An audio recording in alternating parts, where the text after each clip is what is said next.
আলাইকুম গাইজ, আমি আজকে শাকিল ব্লগ আবারও চলে এসেছি নতুন আরেকটি ব্লগ নিয়ে। তো গাইজ আজকের ব্লগটি হচ্ছে গিয়ে স্বপ্ন পূরণের ব্লগ, কারণ আমার স্বপ্ন পূরণ হইতে যাইতেছে আর আমি তো খুবই খুশি, কি বলবো বলে বোঝাতে পারবো না। তাই গাইজ আমি একবারে রেডি হয়ে গেছি, তাড়াতাড়ি যাইতে হবে। তো আমি বন্ধুরে বললাম যে বন্ধু তাড়াতাড়ি আইসা পড়। তো বন্ধু আমার বাসায় এসে পড়ছে, এখন বন্ধু বাসায় আইসে, তো আমরা দুজন নিচে নাইমা যাইতেছি। তো নিচে নাইমা আইসলা বললাম একটা অটো নিয়ে যাইতে হবো রিয়াজ ভাইয়ের বাসায়, কারণ আমি রিয়াজ ভাইয়ের নিয়ে যাবো সাথে কইরা। তো এখন আমরা অটো দিয়ে যাইতেছি রিয়াজ ভাইয়ের বাসায় যাইতে হবে, আর কথা বলতে বলতে যাইতেছি বন্ধুর সাথে। তো বন্ধু তো খুবই খুশি যে আমরা দুজন যাইতেছি, আমার স্বপ্ন পূরণ। তো আমরা রিয়াজ ভাইয়ের বাসার সামনে গলিতে যাইতেছি হাঁটতে হাঁটতে, আর বন্ধু খুবই শরম পাইতেছে কারণ আমি ভিডিও করতেছি। আর এখানে একটা কাহিনী হয়েছে, বন্ধু হাইসা দিছে যে তুই রাস্তাঘাটে ভিডিও করস, তোর কি শরম করে না? তখন আমি বললাম যে বন্ধু শরম দিয়ে কিছু হবে না, কারণ আমার এটা ড্রিম যে আমি ভিডিও করবো। তো ফাইনালি কথা বলতে বলতে আইসা পড়ছি রিয়াজ ভাইয়ের বাসার সামনে। তো সামনে রিয়াজ ভাই দাঁড়া রয়েছে, আর এই হচ্ছে গিয়ে রিয়াজ ভাই। তো রিয়াজ ভাই ছোট্ট করে হাই দিল, আর এটা হচ্ছে আরেকটা বড় ভাই রিয়াজ ভাইয়ের সাথে দাঁড়ায় দাঁড়ায় কথা বলতেছিল। তো এখানে আমি ছোট্ট করে একটা ভিডিও করতেছি, তো ভাই বলতেছে যে ভিডিও করার দরকার নাই, সেলিব্রিটি আয়া পড়ছে ভিডিও করতে। তো আমি বললাম যে ভাই শয়তানি করে না, ছোট্ট করে ভিডিও করতেছি। তো আমরা কথা বলতে বলতে আইসা পড়ছি চিটাঙ্গট। এটা হচ্ছে গিয়ে চিটাঙ্গট ফুটপাথ বলে আর কি এটাকে। ফুটপাথে এত জ্যাম, ঈদের বাজার গেছে, এত জ্যাম বলতেছে। তো বন্ধু বলতেছে যে এই জায়গায় ভিডিও করা লাগে, তো শরম করে না? আমি বলি যে আমার কোনো শরম নেই, আমার এটা স্বপ্ন যে আমি ব্লগিং করবো। তো গাইস কথা বলতে বলতে আমরা আইসা পড়ছি বাসের সামনে, আর আমরা এখন বাস দিয়ে চলে যাবো।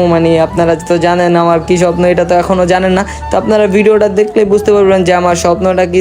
তো চলেন গাইস কথা বলতে বলতে যাওয়া যাক। তো এখানে কথা বলতেছিলাম যে আর ভিডিও করতেছিলাম, তো রিয়াজ ভাই বলতেছে যে কোন শোরুমে যাওয়া যায়। তো বলে যে আশেপাশে একটা শোরুম আছে, সেই শোরুমে যাইবো। তো চলেন কথা না বাড়ায় যাওয়া যাক। তো বন্ধু মনে করেন খুবই এক্সাইটেড, আমার থেকে বন্ধু বেশি খুশি।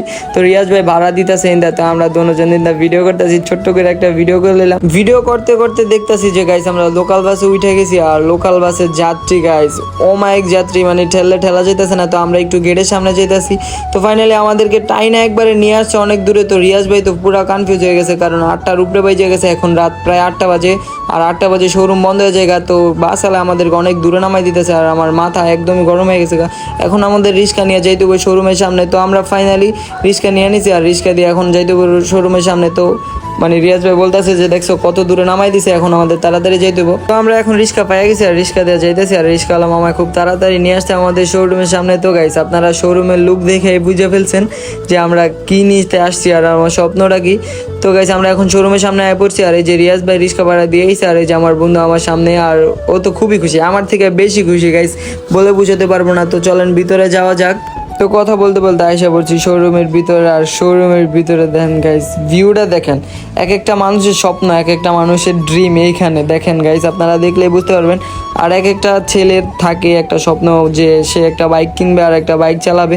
তা আমি তো খুবই এক্সাইটেড যে কোনটা নেওয়া যায়, আমার বাজেটের ভিতরে কোনটা আছে, তা আমি সেটাই দেখতেছি, আর রিয়াজ ভাইও দেখতেছে। তো গাইস শোরুমের লোক বলতেছে যে ভাই এটা ভালো হবে, এটা দেখতে পারেন, ওটা ভালো হবে, ওটা দেখতে পারেন। উনি আমাদেরকে বুঝাইতেছে কোনটার প্রাইস কেমন। শোরুম দাম আছে, এটা 5,950 টাকা, অফার প্রাইস 1,99,900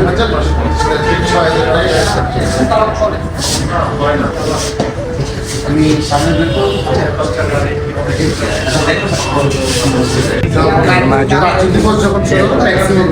তো গাইস বাইক শোরুমের ম্যানেজারের কথা বলার পরে আমি একটু ঘুরে গেরা দেখলাম যে জিক্সার মনোটর আমার খুবই ভালো লাগছে।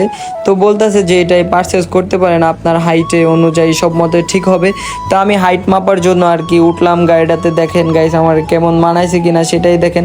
আসলে প্রত্যেকটা ছেলের একটা স্বপ্ন থাকে যে তার একটা বাইক হবে নিজস্ব টাকায়, বা নিজের স্বপ্ন পূরণ করবে। আর আসলে কে কি মনে করবে সেটা জানি না, বাট আমি এতটুকু জানি যে এক একটা ছেলের এক একটা স্বপ্ন হচ্ছে তার একটা বাইক। তো গাইস রিয়াজ ভাই দেখতেছে ঘুরা গেরা যে আমার হাইটে হয়েছে কিনা, তো আমিও দেখতেছি যে আমার হাইটে হইতেছে কিনা। তো দেখলাম তো আমার হাইটে একটুখানি শর্ট আছি আমি, তো সমস্যা নাই, আস্তে ধীরে বড় হয়ে যাবো, আমার গাড়ি নিচে হয়ে যাবো।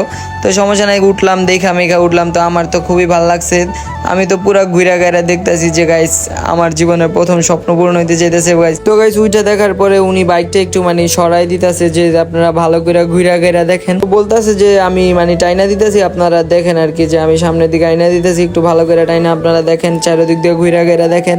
তো গাইজ আমি তো ঘুরা ঘেরা দেখতে আসি, তো ফাইনালি আমার দেখা হয়ে গেছে। তো গাইজ দেখার পর আইসা পড়ছি বাসায়। আর আজকের ব্লগটা এই পর্যন্ত কি ছিল, সবাই ভালো থাকবেন, সুস্থ থাকবেন, দেখা হবে নতুন আরেকটি ব্লগে। তো গাইজ আমি এখন মারে দেখাবো, যদি পছন্দ হয় তাহলে এই বাইকটাই পারচেস করবো। সবাই ভালো থাকবেন, আসসালামু আলাইকুম।